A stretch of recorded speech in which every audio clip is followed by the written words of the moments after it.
ಪಾವಗಡ ತಾಲೂಕಿನಲ್ಲಿ ಬೆಳೆ ಸಮೀಕ್ಷೆ ನಡೆಯುತ್ತಿದ್ದು ಬೆಳೆ ಇಲ್ಲದಿದ್ದರೂ ಸಹ ಅಪ್ರೂವಲ್ ನೀಡುತ್ತಿರುವ ಘಟನೆ ಸಿದ್ದಾಪುರ ಗ್ರಾಮ ಪಂಚಾಯಿತಿ ವ್ಯಾಪ್ತಿಯಲ್ಲಿ ನಡೆದಿದೆ. ಬೆಳೆ ಸಮೀಕ್ಷೆಗೆಂದು ಸ್ಥಳೀಯರನ್ನ ನೇಮಕ ಮಾಡಿಕೊಂಡು ಸಮೀಕ್ಷೆಯನ್ನು ಮಾಡುತ್ತಿರುವ ಹಿನ್ನೆಲೆಯಲ್ಲಿ ಅವರಿಗೆ ಬೇಕಿರುವವರಿಗೆ ಮಾತ್ರ ಅಪ್ರೂವಲ್ ಅನ್ನು ಮಾಡಿಕೊಡಲಾಗುತ್ತಿದೆ ಅಂತ ಸ್ಥಳೀಯರು ಆರೋಪವನ್ನ ಮಾಡಲಾಗಿದೆ. ಸಿದ್ದಾಪುರ ಗ್ರಾಮದಲ್ಲಿ ಶೇಂಗಾ ಬೆಳೆಗೆ ಇನ್ಶೂರೆನ್ಸ್ ಕಟ್ಟಿ ಟೊಮೆಟೊ ಅಥವಾ ಹತ್ತಿ ಬೆಳೆ ಇಲ್ಲ, ಖಾಲಿ ಜಾಮೀನು ಇದ್ರೂ ಸಹ ಅದಕ್ಕೆ ಅಧಿಕಾರಿಗಳು ಅಪ್ರೂವಲ್ ಅನ್ನು ನೀಡುತ್ತಿದ್ದಾರೆ ಎಂದು ಸ್ಥಳೀಯರು ಆರೋಪಿಸಿದ್ದಾರೆ. ಇನ್ನಾದರೂ ಅಧಿಕಾರಿಗಳು ಸ್ಥಳಕ್ಕೆ ಭೇಟಿ ನೀಡಿ ಸರಿಯಾದ ರೀತಿಯಲ್ಲಿ ಬೆಳೆ ಸಮೀಕ್ಷೆ ನಡೆಸಲು ಸಿದ್ದಾಪುರ ಗ್ರಾಮದ ನಿಂಗಪ್ಪರವರು ಮಾಧ್ಯಮದ ಮೂಲಕ ಅಧಿಕಾರಿಗಳಿಗೆ ಆಗ್ರಹಿಸಿದ್ದಾರೆ.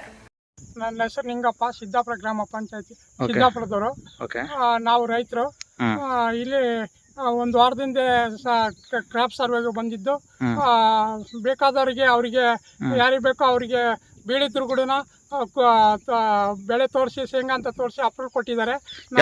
ಅಪ್ರೂವ್ ಕೊಟ್ಟಿರೋದು ಯಾರು ಸರ್? ಅಪ್ರೂವ್ ಕೊಟ್ಟಿರೋದು ಶಿವಕುಮಾರು, ಇದು ಮತ್ತೆ ಅಮ್ಜದ್ ಖಾನು ಇದಕ್ಕೆ ಇದು ಮಾಡಿದ್ದಾರೆ.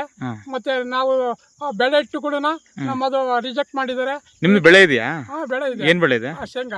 ಶೇಂಗಾ ಬೆಳೆ ಇದ್ದು ಅದು ರಿಜೆಕ್ಟ್ ಮಾಡಿದ್ದಾರೆ. ಸಂಬಂಧಪಟ್ಟವರು ಇದಕ್ಕೆ ಸೂಕ್ತ ಕ್ರಮ ಕೈಗೊಳ್ಳಬೇಕಾಗಿ ತಮ್ಮಲ್ಲಿ ವಿನಂತಿ. ನೀವು ಕ್ರಾಪ್ ಸರ್ವೆ ಇನ್ಶೂರೆನ್ಸ್ ಕಟ್ಟಿದ್ರಾ? ಹೌದು, ಕಟ್ಟಿದೀವಿ. ನಿಮ್ ಜಮೀನಲ್ಲಿ ಏನಿದೆ? ಶೇಂಗಾ ಇದೆ. ಶೇಂಗಾ ಇದೆ. ಬಟ್ ಇದು ಇಲ್ಲಿ ಏನಿದೆ? ಇಲ್ಲಿ ಬೀಳಿದೆ. ಶಿವಕುಮಾರ್ ಅವರು ಜಮೀನಲ್ಲಿ ಬೀಳಿದೆ. ಓಕೆ.